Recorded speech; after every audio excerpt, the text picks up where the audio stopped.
Welcome, my friends.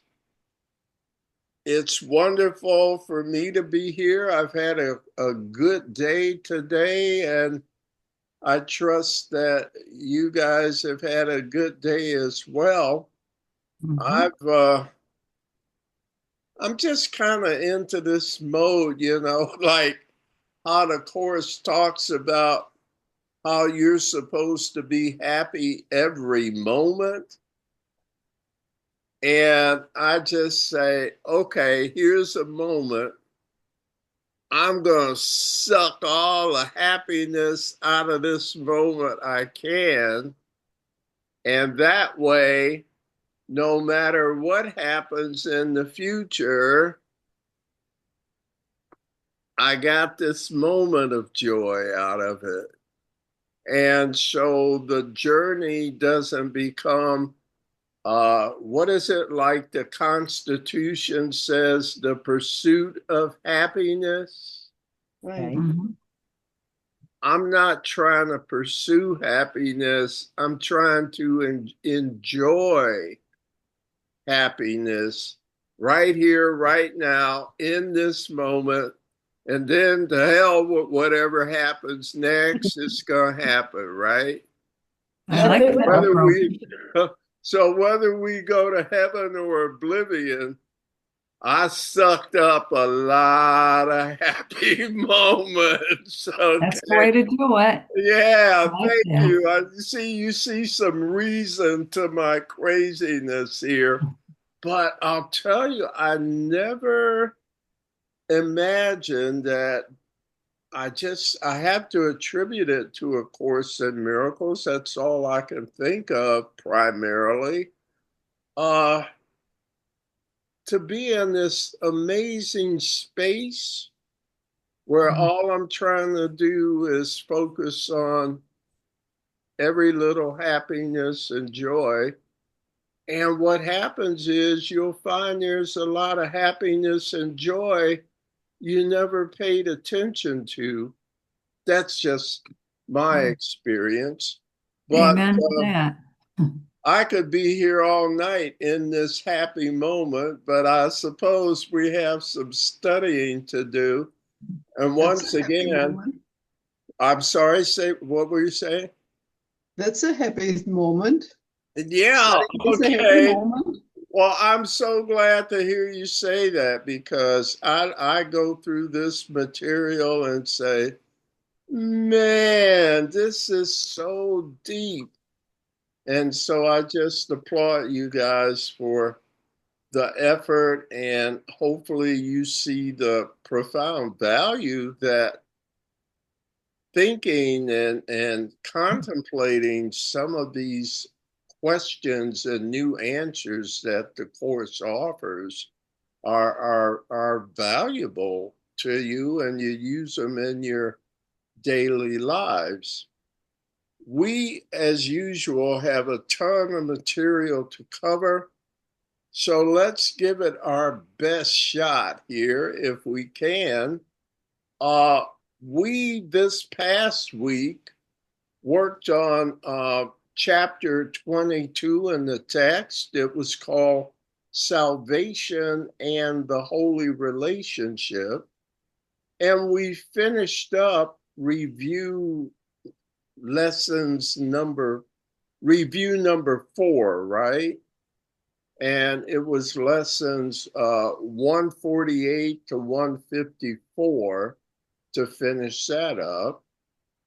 And so tonight we're starting chapter 23. Uh, it's just another good one, but they're all good. Especially there's, I think, a section you're going to come to tonight. Maybe you'll remember it. Come to this week, I should say, not tonight. Hopefully you'll remember it. Remember, it was called The Laws of Chaos.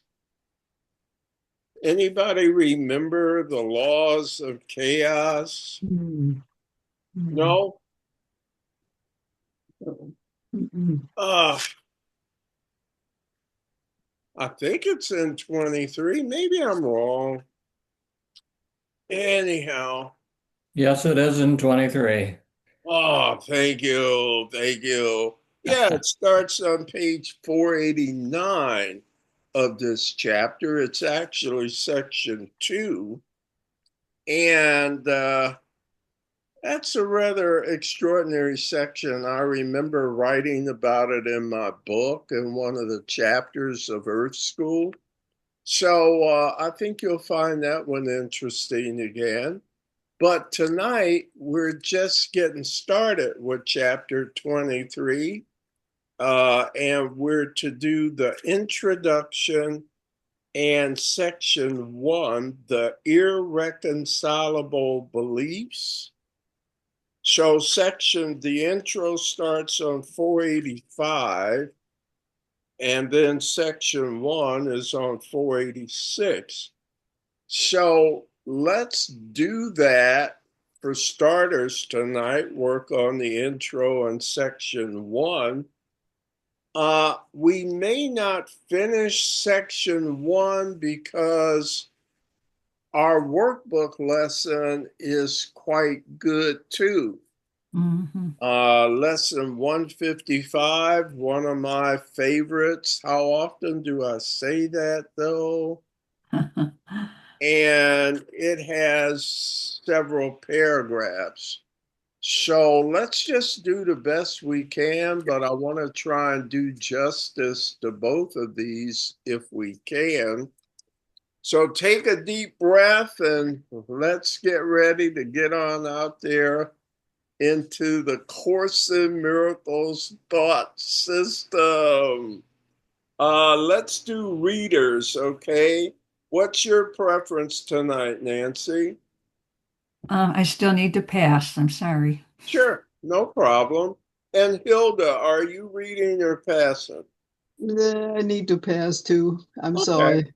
no problem.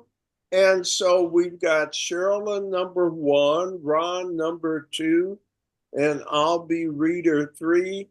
Maybe Karen or some other folks. I think I mentioned Joan told me she couldn't be here.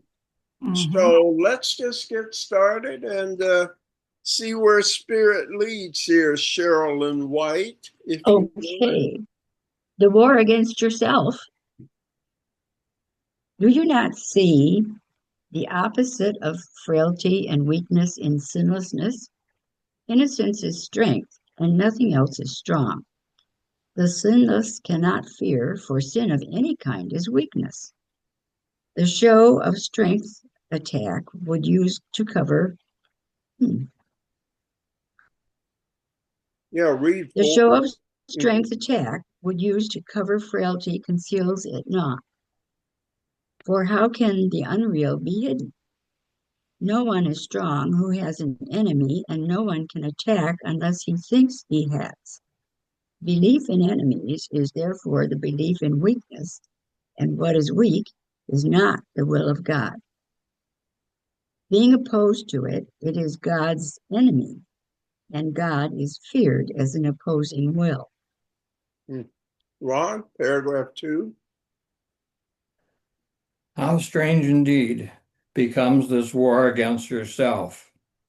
You will believe that everything you use for sin can hurt you and become your enemy, and you will fight against it and try to weaken it because of this, and you will think that you succeeded and attack again.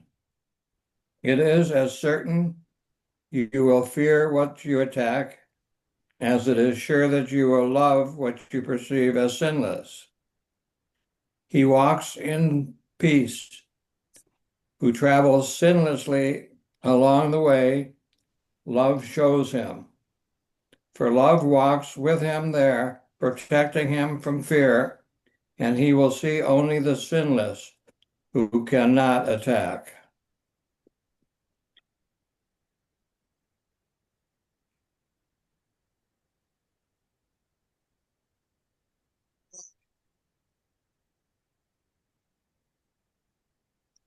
This whole thing has, how many times does he mention the word sin? Hello, Karen. Welcome. We are on page 485 in the text and at the intro to the war against yourself. We just read 2 paragraphs. So let's see if we can get a good understanding of what's being said here.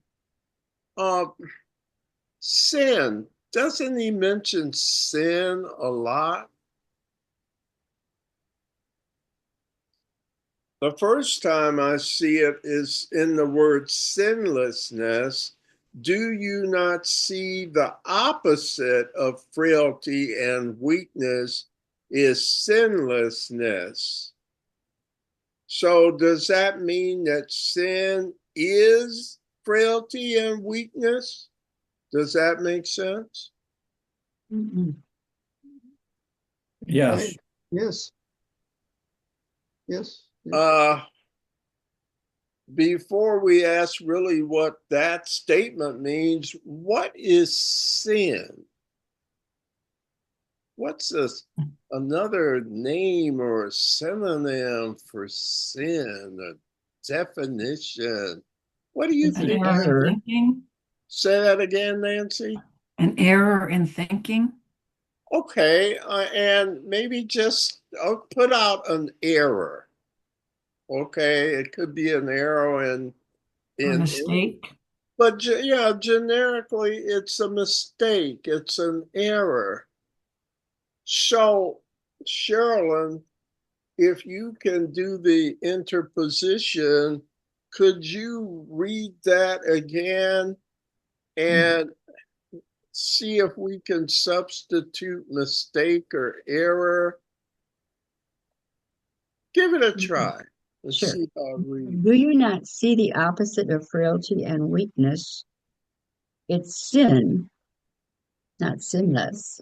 Well, Innocence, no. no, Wherever you see the word sin, sin, it's error. substitute the word error. Yeah, got it. Okay.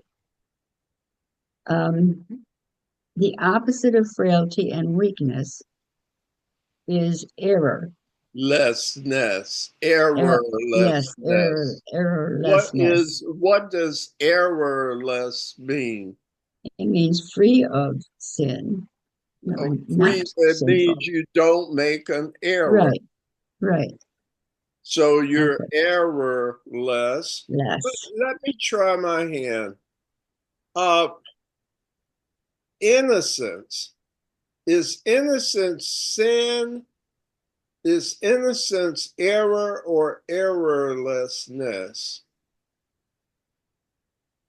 Is innocence Errorlessness. error or errorlessness?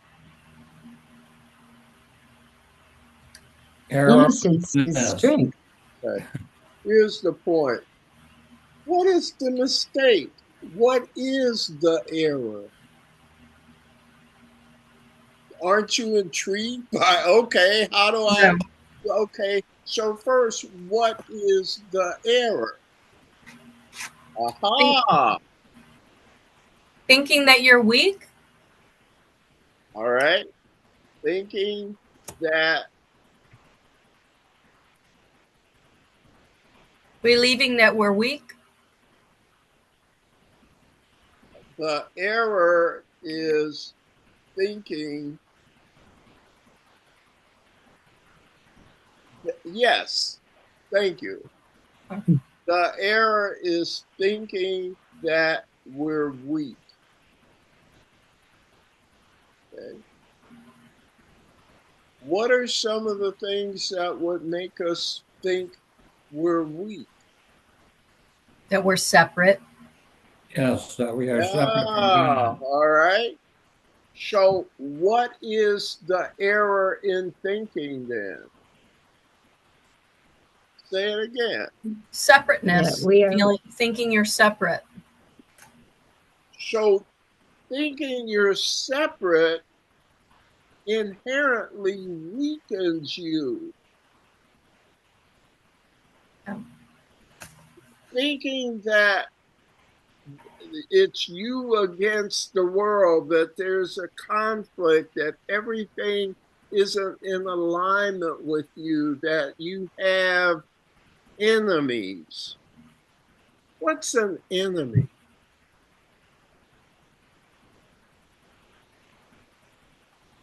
A person you don't like. What? Just get in line with it. Somebody go first. Go on, Nancy. That's, an enemy is someone you don't like for some reason. Any other definitions of an enemy? Someone who doesn't agree with us. Yeah. Did you say someone? How about Yes. something that Thing is, doesn't agree with you? Okay. Mm, or right. doesn't agree with your higher self. I think that's the difference.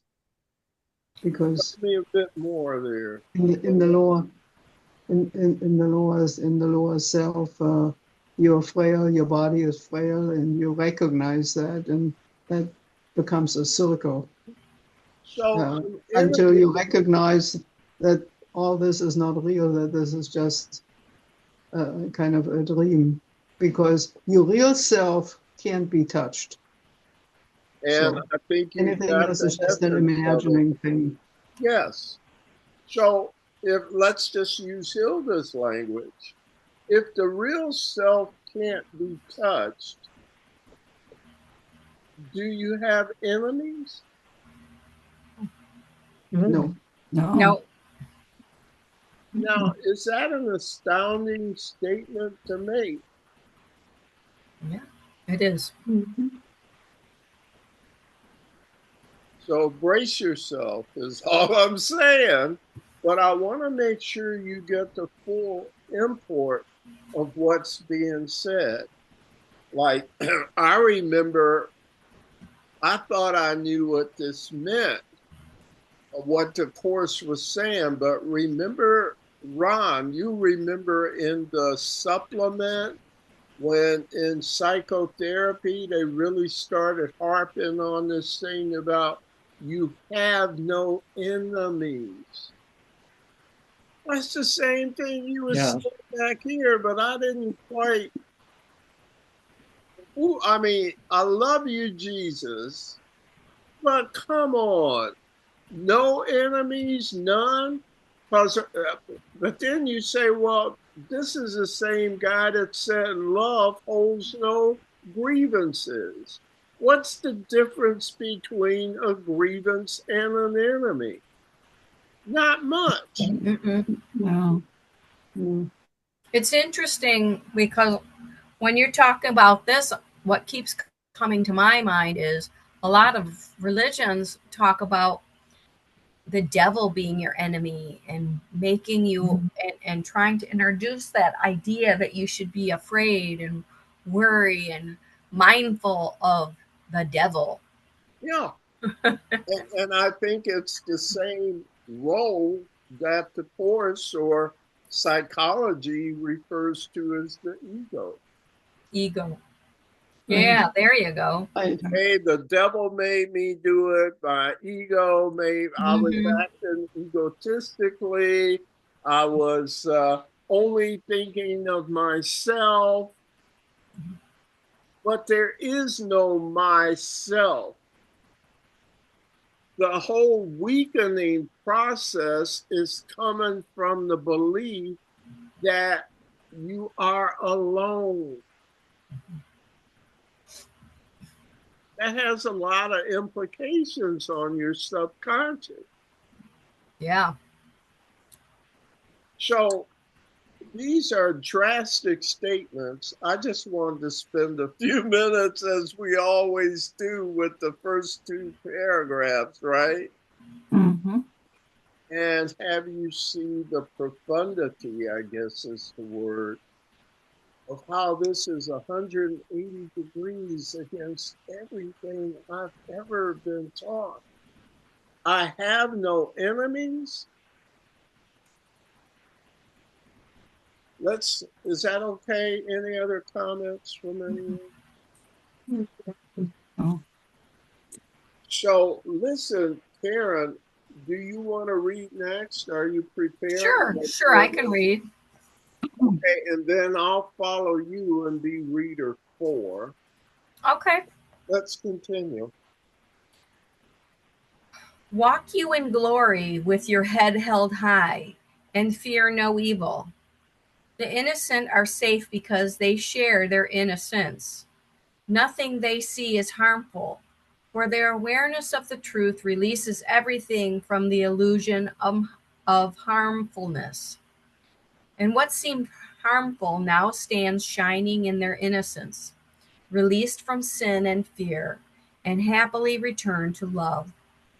They share the strength of love because they looked on innocence, and every error disappeared because they saw it not. Who looks for glory finds it where it is. Where could it be but in the innocent? Hmm. Okay, I'm on 4. Let not the little interferers pull you to littleness. There can be no attraction of guilt in innocence. Think what a happy world you walk with truth beside you. Do not give up this world of freedom for a little sigh of seeming sin, nor for a tiny stirring of guilt's attraction. Would you, for all these meaningless distractions, excuse me, lay heaven aside? Your destiny and purpose are far beyond them. In the clean place where littleness does not exist, your purpose is at variance with littleness of any kind. And so it is at variance with error thinking.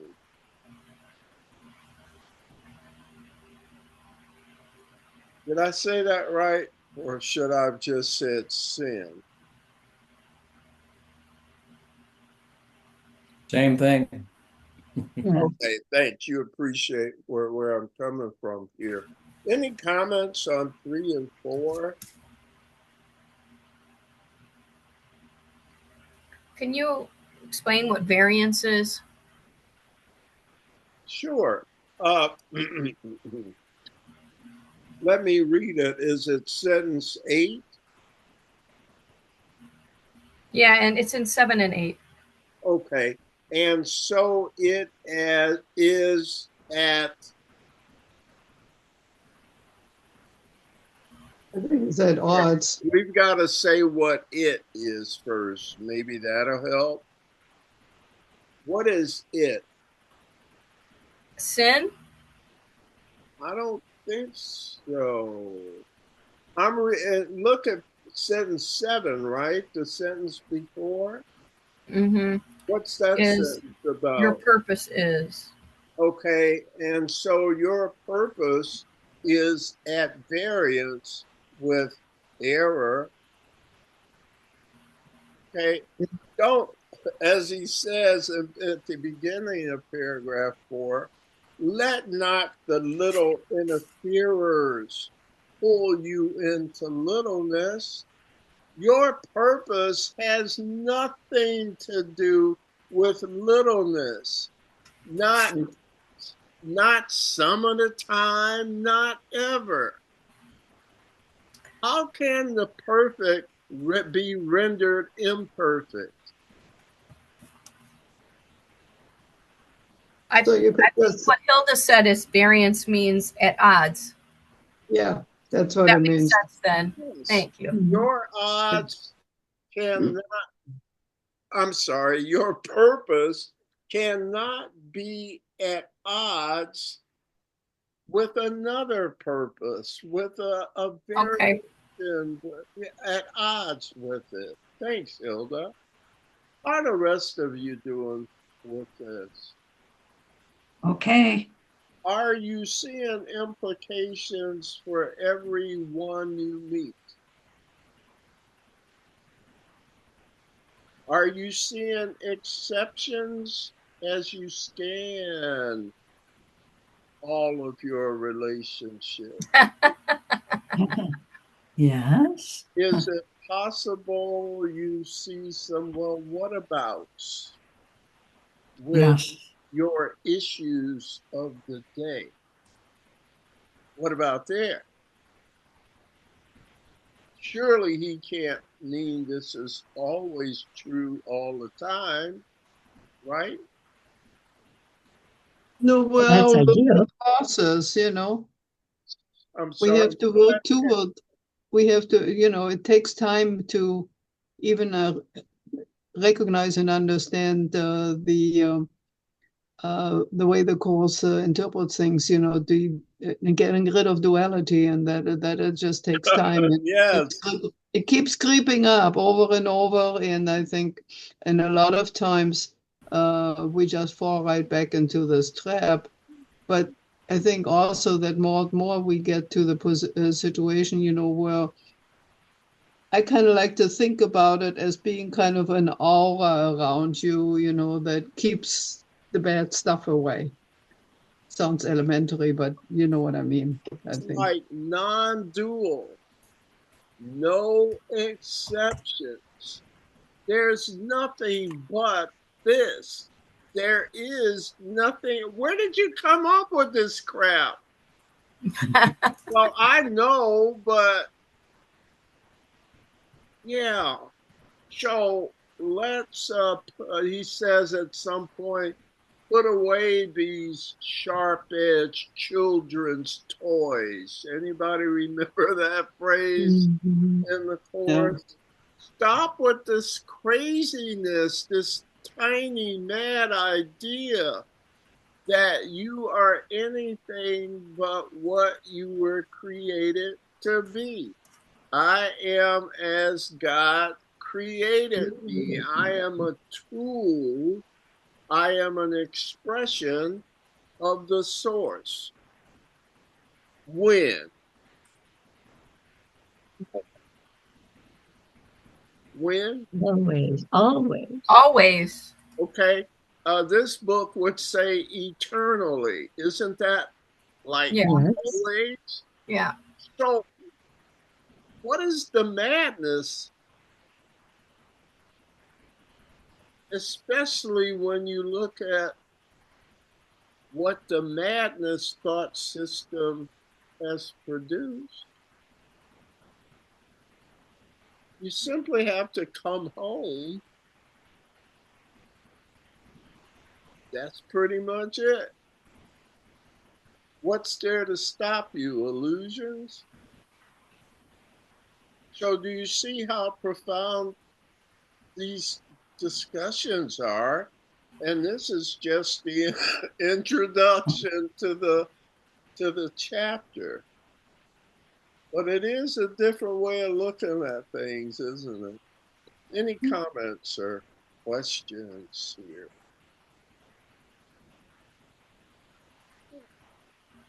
All right. So we need to finish 5 and 6, right?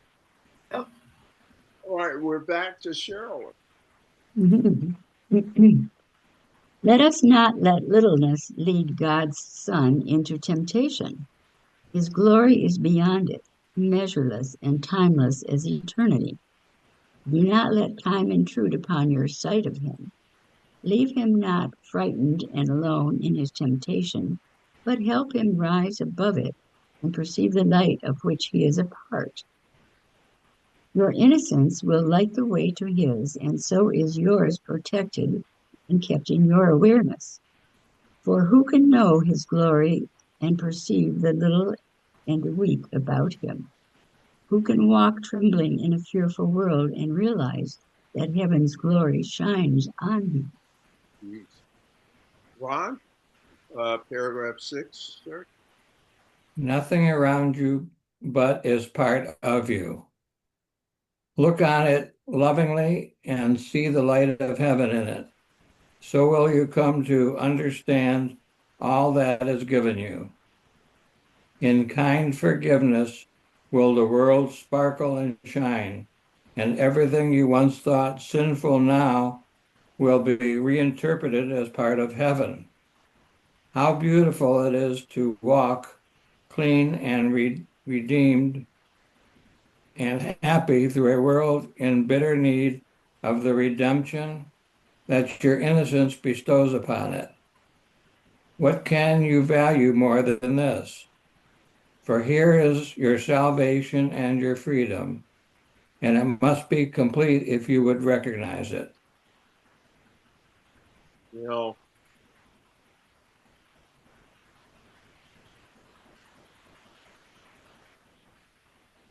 I'm looking, I'm sorry. Let's go back to 5. I've gotten distracted here a little. Uh, it says, I'm in 5, let us not let littleness lead God's Son into temptation. And notice how it's capitalized, God's Son. But then when you read the rest of that paragraph, when it refers to God's Son, I guess it's not capitalized anymore. Look at sentence 5. Do not let time intrude upon your sight of him. Who's him?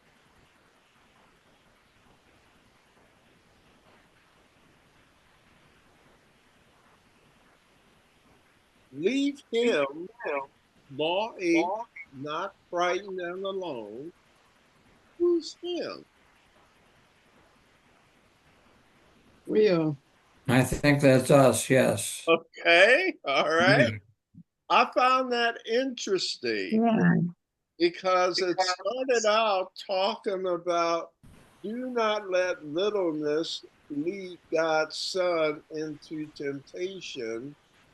Do not let time intrude upon your sight of him. Things aren't what they appear to be, are they? Would you grant that at this point? I think even if you were in the secular world, you'd agree that sometimes things don't turn out to be as they first appeared to be. So what we're trying to say here is that there is a way to see beyond appearances. So how would that apply to, oh my God, I'm losing it. Who's the Russian president? Putin. Putin. Yeah, it says, from what we're told by the media, Putin's not a nice guy, but he is a child of God. Is that where we are with this? Yeah. Hard to believe. Yeah. That's where all the difficulties come in.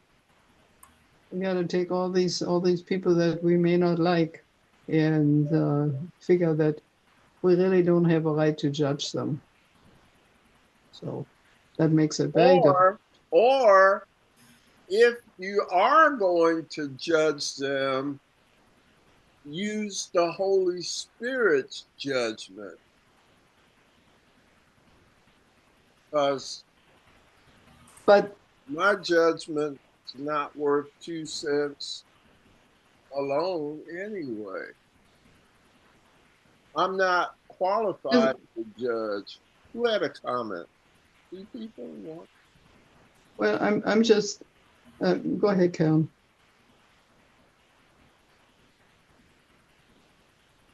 Do you have a comment, Karen? Mm-mm. Oh, Hilda? No, I mean, the reconciling this in our own mind, our little ego mind, I guess, is that everybody, even the ones we like the least or the ones we like the most, are equal to us because we're all the same. So, and therein lies the difficulty, because we live in this level 2, and we somewhere along the line, pass judgment whether we like it or not, unless we remind ourselves not to do that. But then we say, how can we reconcile this? To Yes. have to keep telling yourself all the time, no, this is not real. This is not real. But the people who are close to it, I'm sorry, but I was really thinking about that. It's easy for us, to kind of theorize and listen to it and agree with us. But if we were living in a bunker in some crazy place in the world, would you think the same way, to say that, this is where we're all happy and everything is, and we're all together? I think there would be a strong resistance of the egos to say, well, no, we have to forgive the guy, who is standing in front of us trying to shoot us. Yeah. So this is a very difficult kind of a situation. Yeah. Difficult, but not impossible. Right. So if we're in a non-dual state and you're in a bunker and there's gunfire all around you, you have an enemy. How about that? Mm. Speaking of little interferers, thanks, Hilda. That's good. Don't you think? I'm just trying to show you the scope of what is being proposed. That you stop getting caught up in appearances and always have the ability to see reality. You cannot gain this ability through the body's eyes and ears. How are you going to be able to see this all the time, no matter what? What would you need to see things that way? It's not the body's eyes. Starts with a B. And in this book, they call it things like Christ B.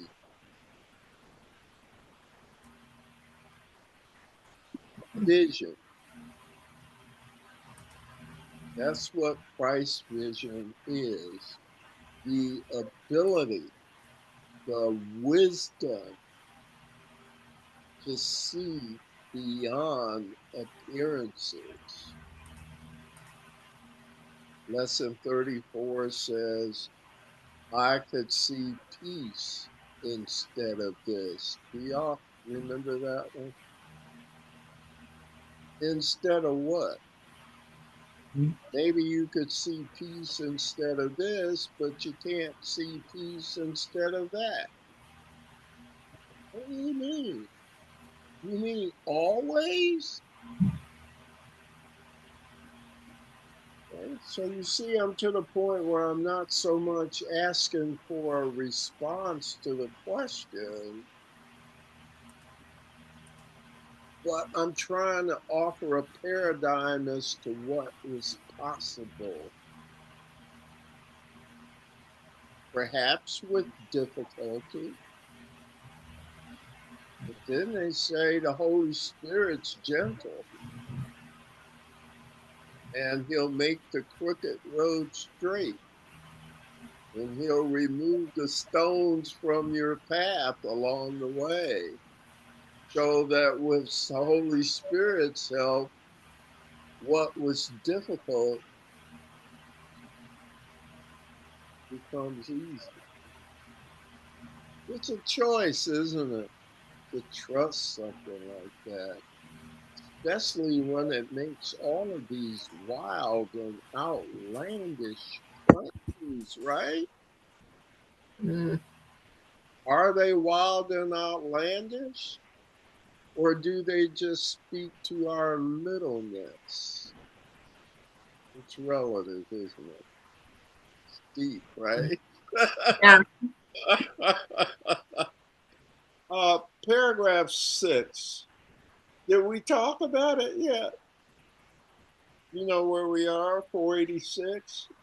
Yeah. That last paragraph.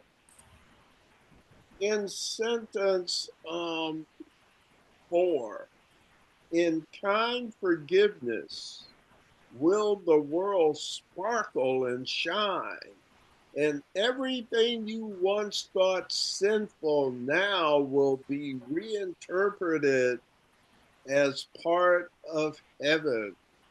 Let me read where that word sinful, it should, let me try it. In kind forgiveness will the world sparkle and shine, and everything you once thought mistakenly will now be reinterpreted as part of heaven. How beautiful it is to walk clean and redeemed and happy through a world in bitter need of redemption. And it's your innocence. In other words, you don't see it that way, that your innocence bestows upon it. Lesson 61. I am the light of the world. How am I the light of the world? Through the light of understanding that our world is being peopled through a mistake in thinking. Another word for mistake is sin. So, would you exchange error thinking for a correct vision that offers such glorious benefits? Yes, I would.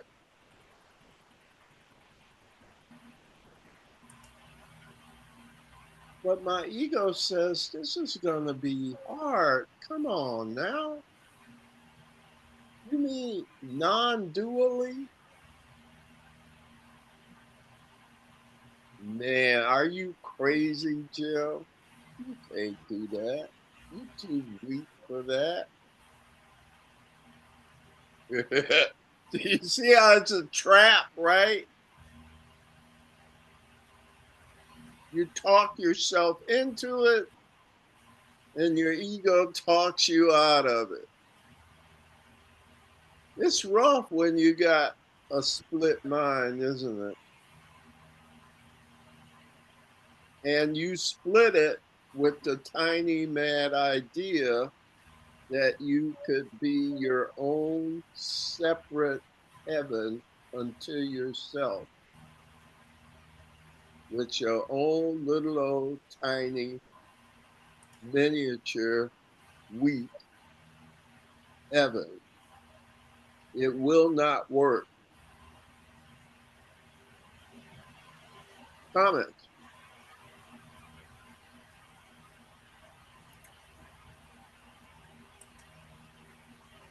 Sometimes I like it when we get to yeah, Means we're thinking. Yeah. it does, right? And so I'm just trying to be a messenger of another way of thinking. Tell me this, does it not make sense? Definitely makes sense. Yes. Yeah, it's not like it's far inferior to everything you were taught. Actually, yeah, It's very superior to it. it could, yeah. But it makes it it just takes your breath away. I mean, how is this going to happen? No. Well, It's a just, government for the people, somebody in this wise group of government should be trying to spread that instead of Department of War.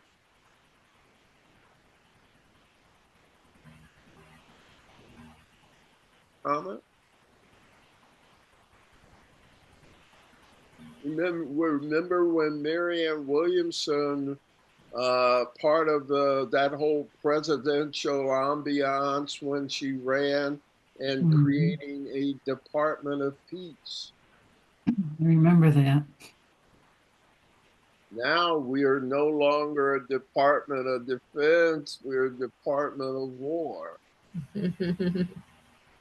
So there are two thought systems. And ultimately, we won't be able to serve two masters. We'll have to make a collective choice about destiny. Is our destiny peace or war? Light or darkness? Good or evil? It's all the same, isn't it?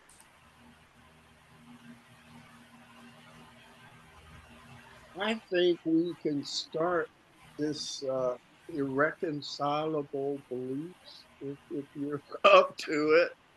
And still, I want to leave some time for our workbook lesson. So, having said that, is Karen our next reader? Does that make sense? Ron was last. Yes. We're on 486, the irreconcilable beliefs here. Okay. Mm-hmm. I don't remember if I muted or not. No. Oh, Okay. you're fine. Yeah. You're good. Okay. Mm-hmm. The memory of God comes to the quiet mind. It cannot come where there is conflict, for a mind at war against itself remembers not eternal gentleness. The means of war are not the means of peace, and what the warlike world remember is not love. War is impossible unless belief in victory is cherished. Conflict within you must imply that you believe the ego has the power to be victorious. Why else would you identify with it? Surely you realize the ego is at war with God. Certain it is, it has no enemy. Yet just as certain is its fixed belief in what has an enemy that it must overcome and will succeed. And I think it's my turn. Paragraph 2. Do you not realize a war against yourself would be a war on God? Is victory conceivable? And if it were, is this a victory that you would want? The death of God, if it were possible, would be your death. Is this a victory? The ego always marches to defeat because it thinks that triumph over you is possible. And God thinks otherwise.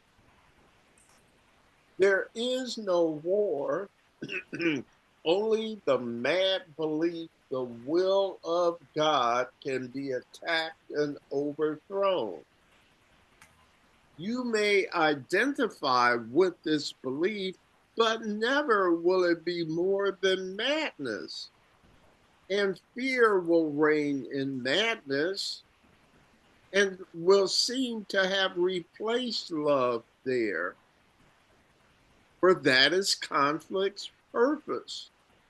And to those who think that it is possible, the means seem real. So we read the first couple of paragraphs there. Anything stand out in that first paragraph to you?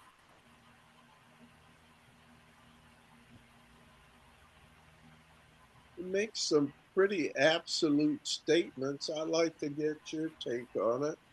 In sentence 4, Jesus says, war is impossible unless belief in victory is cherished.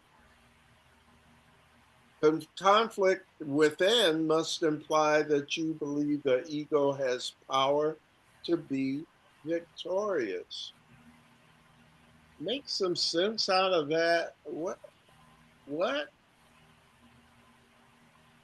Did I read it okay, or what are your thoughts?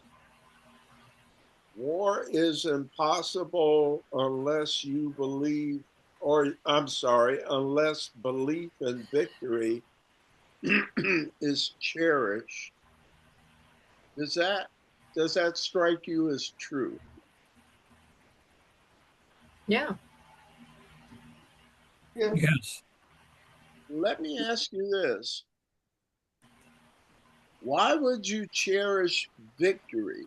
What is victory? Because it validates the ego. Okay, psychologically. But Right. again, stay with me generically.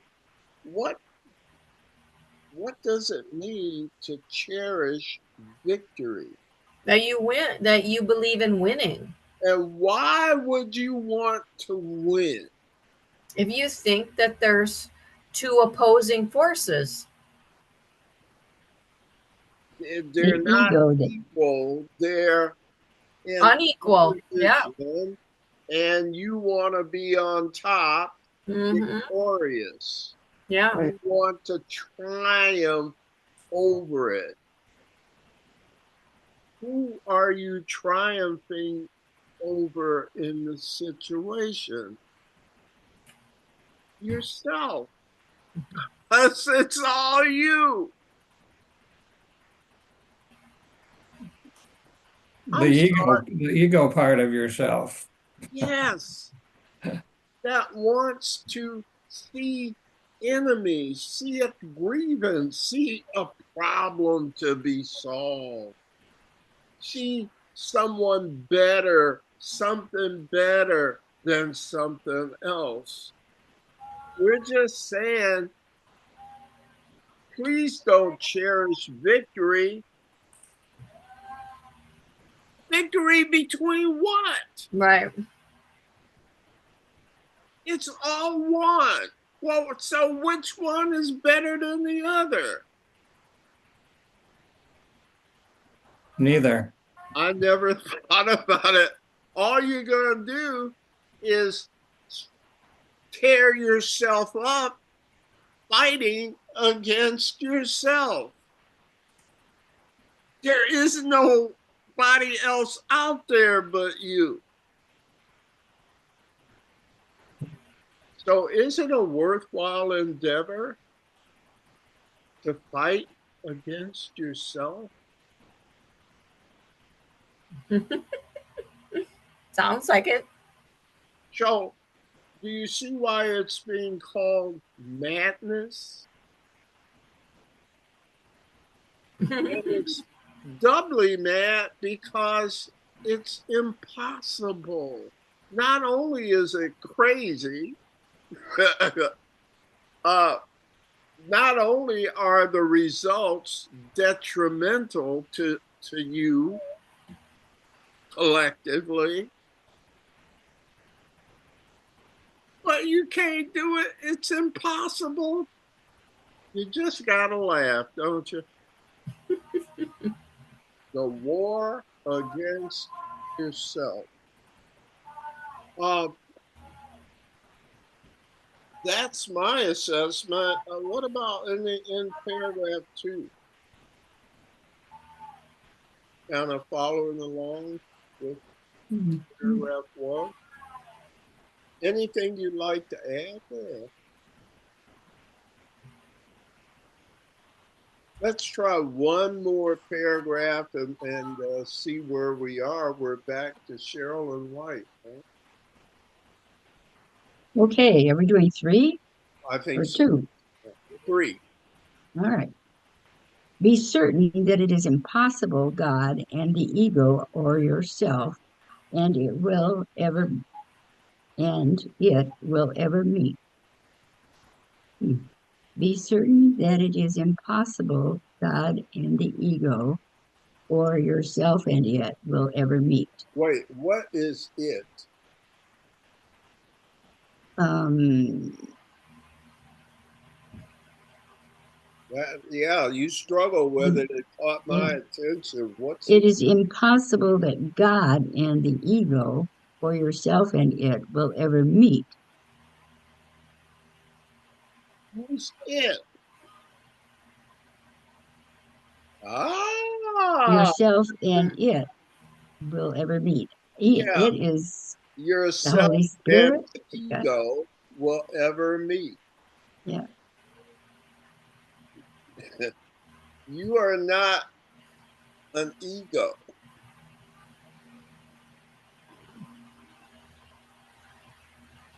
The ego is not God. They'll never meet. Right. And the ego is not part of you That's right. because of its thought system. It opposes what you are, right? Mm-hmm. So that's why I'm saying that. Does that help with that sentence, Cheryl? Yeah, I think so. Okay, keep going now, if you would. You seem to meet and make your strange alliance on grounds that have no meaning. For your beliefs converge upon the body, the ego's chosen home, which you believe is yours. You meet at a mistake, an error. Oh, you meet at a mistake, an error in your self appraisal. The ego joins with an illusion of yourself which you share with it. And yet illusions cannot join. They are the same and they are nothing. Their joining lies in nothingness. Two are as meaningless as one or as 1,000. The ego joins with nothing, being nothing. The victory it seeks is meaningless as is itself. Ugh, that's a mouthful. Yeah. Yeah. Whether what you think is not the truth, it has never been true, is not true, will never be true. Let it go and come back home.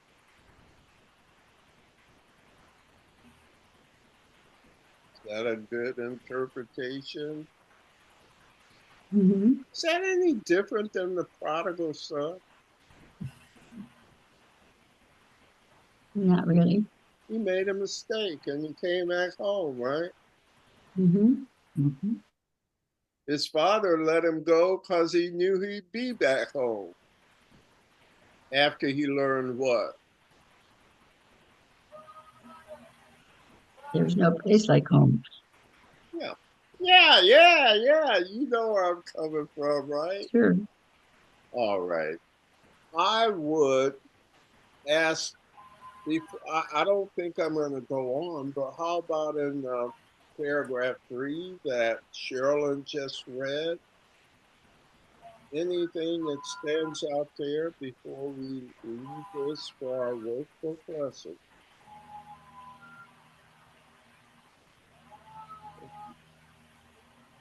Well, the thing that's so amazing to me is that the solution is so simple. It's called changing your mind, seriously changing your mind. Is that hard in theory? Yeah. No, let's break it down, Hilda. Is it hard theoretically to do, No. but it's hard to apply because we've splintered ourselves into 8 billion splinters, and they're all interactive. And for it to work, there has to be enough of them to join. And we're on the part of the team sent out to help make this all happen. So there's a gap in ease between theory and application. What a paradox. Easy in theory, gargantuan in application. And yet the Father says, I got somebody that knows how to do this. If you want to join with him, I'll put him where he could be effective. Where is that? Where did God put the solution? No, but yes. Starts with an M. Mind. Why did God put it in your mind? Because mind is cause. Thought is pregnant with manifestation. It is the most powerful force there is mind. That's where everything happens. What you see, how many times have we been over this? What you see is an outpicturing of your mental state. If it's full of conflict and fear, what will you see? Conflict and fear. So if you want to change what you see, what should you do? Change your mind. Change your mind. All right.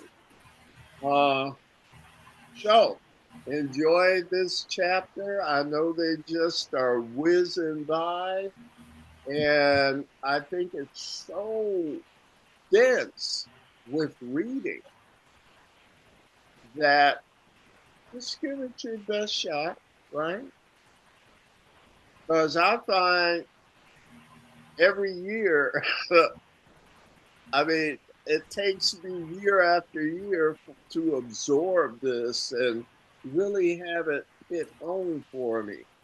So if you're experiencing some overload, I think you've learned by now is just keep doing the best you can. And it's absorbing at the rate that's right for you. Let's take a look at our workbook lesson. And it's on page 291 in the workbook for students. And let's just have at it here. Is everyone there? Mhm. Okay. Ron, are you there?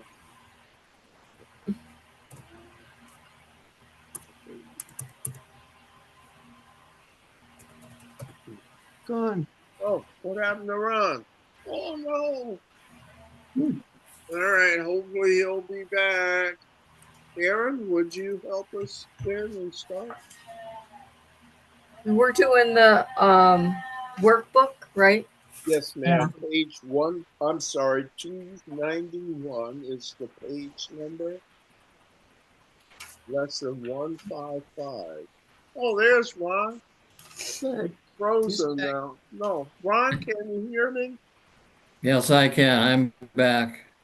Oh, all right. Somehow Yeah. Hey, well, I'm glad to see you back. Now, listen. It was your turn to read. Are you still there? Yeah. We're on 291 in the workbook. Yes, I am. I'd like to read. Okay. Karen, it's okay. Would you defer till after Ron? Oh, yeah, yeah. Go ahead, Ron. Yes, I can read that. Lesson 155. Yes. And let him lead the way, although it seems to be. You do not change appearance, though you smile more frequently. Your forehead is serene, your eyes are quiet, and the ones who walk the world as you do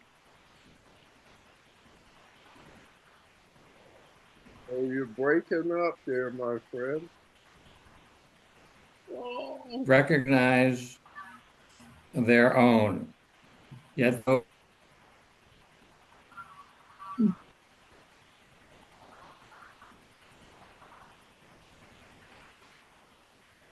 Well, looks like technical difficulties. Hey, Ron, something is going on, buddy. as you were before. Ron, can Okay. you hear me? Ron, can you hear me? Okay. You're breaking up. I I don't can know. hear you, but let's, He's, yes. I'm going to have he's Karen intermittent. read this. Maybe you can lead the meeting and rejoin us. Maybe that'll help. Yep, All right. it's gone. Karen, do that paragraph and we'll keep pushing forward as best we can, okay? Okay. Am I starting at 1? Yes, please. Okay. I will step back and let him lead the way. Right? 291? Yes. Yes. Okay. There is a way of living in the world that is not here. Although it seems to be, you do not change appearance, though you smile more frequently. Your forehead is serene, your eyes are quiet, and the ones who walk the world as you do recognize their own. Yet those who have not yet perceived the way will recognize you also and believe that you are like them as you were before. The world is an illusion. Those who choose to come to it are seeking for a place where they can be illusions and avoid their own reality. Yet, when they find their own reality is even here, then they step back and let it lead the way.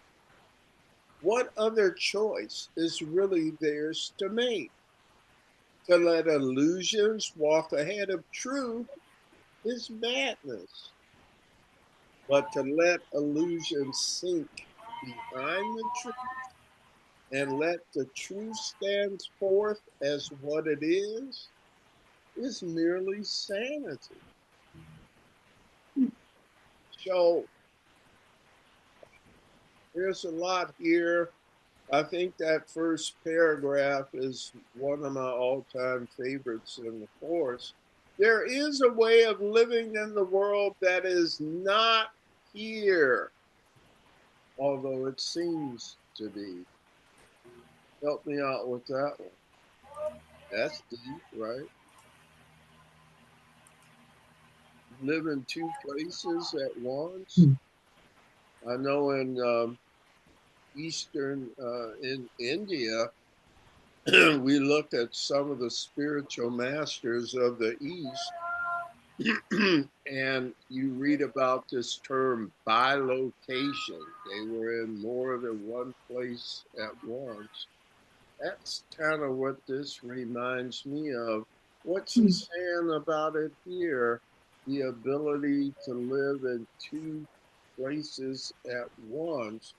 You're in the world, but you're not here. That's spooky. Right? Can you do that? What's a lucid dreamer?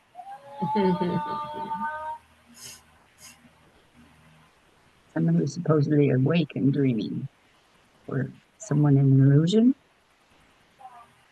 A lucid dreamer is a dreamer who knows he's dreaming. How's that? Yeah, sounds good. So he is both in the dream, And outside it. yeah. He lives in what we would call level 1 and level 2. Wouldn't you agree? Yeah, sure. So understand what this is saying is that there is a way of living in the world that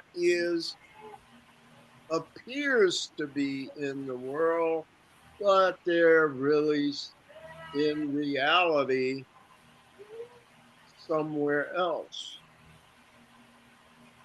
And he says, when you learn to live this way, you do not change in appearance, though you do smile more frequently. Your forehead is serene and your eyes are quiet. Why? Why would living this way make you smile more frequently, cause your forehead to be serene, and keep your eyes quiet? Because you're at peace with yourself. Why? Whatever's going on doesn't bother you anymore. Why? Sound like a Because little. you have forgiven the world. And you've forgiven And yourself. on what basis have you forgiven the world? It is not real. It's a dream. So a dream does not have the same impact as reality, does it? No.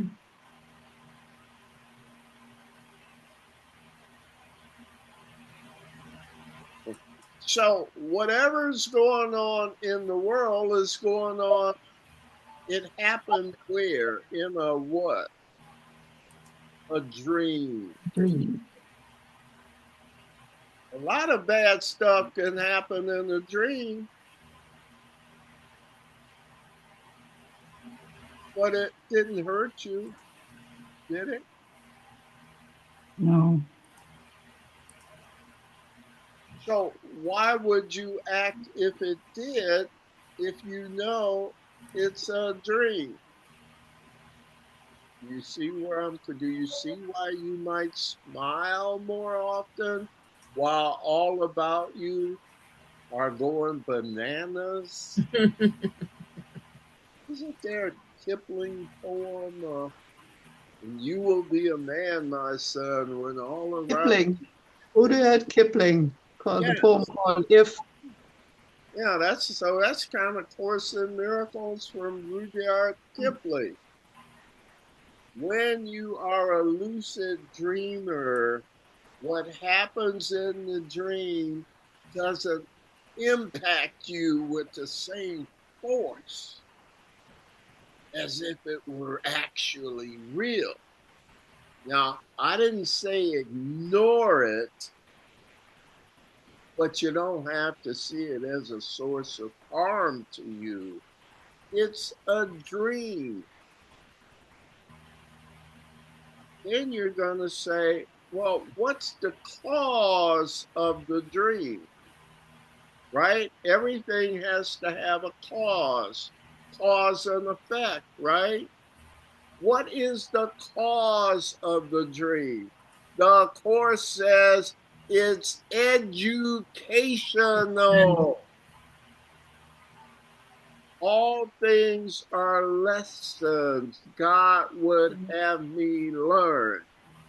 Do you attack your lessons?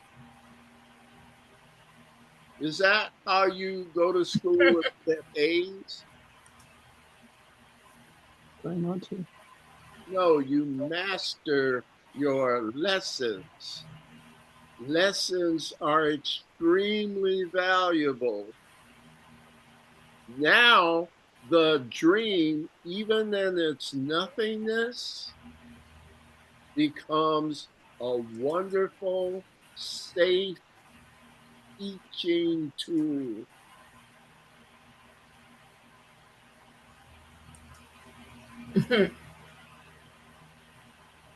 So, let's. Any other comments? Want to see? I talk too much. Anyhow, who's next? Anybody know? I just went. All right, so we're back to. Is it me again? All right, is it paragraph 3? Oh, I'm sorry. Right, it's 3, isn't it? No, I think you just read 2. We're up to Sherilyn Okay. for 3. This is the simple choice we make today. The mad illusion will remain a while in evidence for those to look upon who choose to come and have not yet rejoiced to find they were mistaken in their choice. They cannot learn directly from the truth because they have denied that it is so.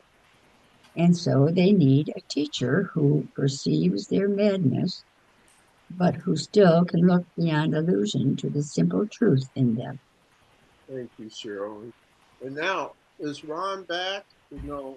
I'm back. Oh, Can you hear now, me? you want to try it? We're on paragraph 4. 4. Or Yes, I'll try it.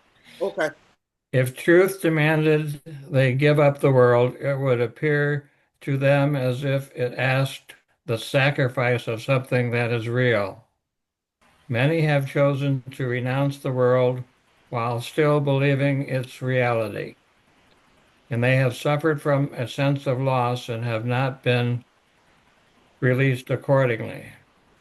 Others have chosen nothing but the world, and they have suffered from a sense of loss still deeper, which they did not understand. Yeah, let's go to Karen next, right?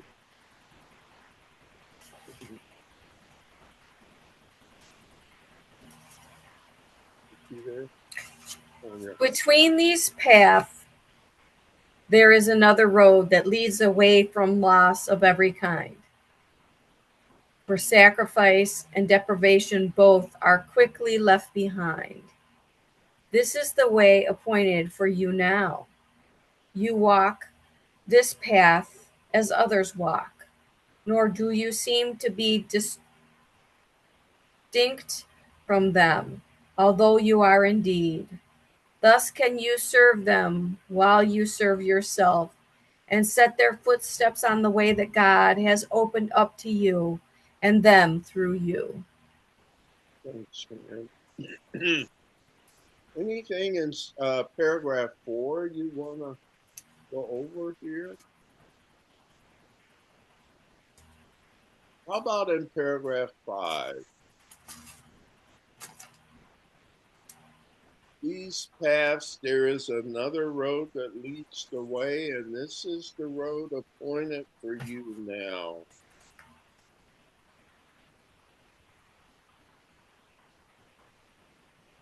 It says, you walk this path as others walk, nor do you seem to be distinct from them, although you are indeed. Do me a favor. Look up in paragraph 1, sentence 5. Jesus says, yet those who have not yet perceived the way, that sounds like who he's talking about in paragraph 5. It says, those who have not yet perceived the way will recognize you also and believe you are like them as you were before. And down here it said, This is the way appointed for you now. You walk the path as others walk, nor do you seem to be distinct from them, although you are indeed. Thus, you can serve them while you serve yourself.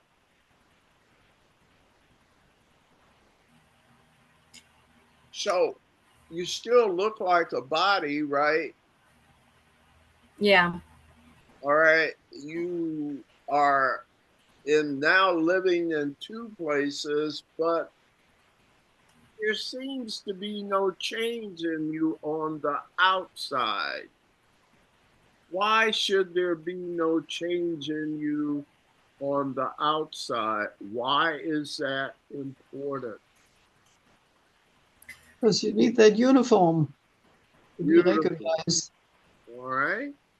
You look like a regular person, because if you looked on the outside, the way you become on the inside, you scare every damn body off. Yeah. It's very hard to deliver God's message to people while they're running away from you. So you kept the old body, but the purpose of the body has been transformed. Remember, the Holy Spirit never destroys your stuff. He takes your lemons and turns it into lemonade. So now your body, as Hilda said, becomes a costume. Its only function is as a communication device for the Holy Spirit. Same body, different purpose. So last night, I think we were talking on ACIM Talks about the word selfless. Your body is no longer an entity, an individual in and of itself. It is merely a tool of the divine. But your brothers and sisters say, yeah, you can let Sherilyn in. That's just Sherilyn. Come on in. Not knowing they've let the Holy Spirit up in the house. Now you can do your thing, right? Beautiful plan, right? Spend just a few minutes with me before we close tonight, and just rest your mind for maybe about 5 minutes and we'll close, okay? I'll Okay. put some music on, give you a chance to reflect on some of the things we've talked about tonight.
So I needed that little change of pace, and we are. I'll close with this. You know, one of my favorite teachers is Sadhguru, if you've ever heard of him. He is. And he says, listen, there's a lot to tell you about yourself and about where you came from and all of that. It has to do in level 2 with the glory of evolution, that we are starting to realize what we are. And so what I'm trying to show you from an evolutionary standpoint even is that I'm not trying to make you superhuman. I'm trying to teach you that being human is super. We are the power of evolution so far. And if we could explore what we really are and its potential, we could do that if we could let go of all of this crap we've been taught about who we are not. But if we could ever let that go and get into what being human is, it's someone on the evolutionary scale that realizes their divinity. All right, that they're not just in survival mode, but that they are in realization mode. You remember Abraham Maslow and the hierarchy of needs, and there was survival, and then wanting to fit in, and then you wanted to be recognized as part of a group, and then who am I, and self-actualization. What is the human species? So it's good news, isn't it? So keep a smile on your face because of what you are, not because of how things appear, but because of what we are. Any final comments from you tonight? I appreciate your indulgence and staying with me. Enjoyed it. Yeah. Very Thank good. you. Thank you. Very good. Thank you. Well, we're all smiling. That's the way it should be. Hilda, would you close us out, my friend, please? The light of God surrounds us. The love of God enfolds us. The power of God protects us. The presence of God watches over us. Wherever we are, God is. I am the light of God. I am the I light. am the light of God. I am the love of God. I am the I love am of the God. love The of love God. of God. I am the power of God. I am I the am power the of God. power of Power of God. God. I am the presence of God. I I am am And the The presence of God. presence of God. Therefore, Therefore, Therefore, wherever I am, wherever I Wherever am, I am, God is. God is, God and is. all is All is all well. is good. All is well. all is There well. is nothing to fear. There is there's nothing to nothing Nothing fear. to to fear. fear. There is only love. There There is is only only love. love. Namaste. and namaste. Namaste. Namaste. And namaste to you, my brothers and sisters. Have a good rest of the week. Come You out and too. join us tomorrow night for ACIM music and meditation if you can. We've got another great program planned for that. And hey, peace out, right? I'll see you next All time. Have a right. blessed Night. week, everybody. Good night. Bye Good all. night. Take care, everyone. Bye bye. So we see you Bye. soon.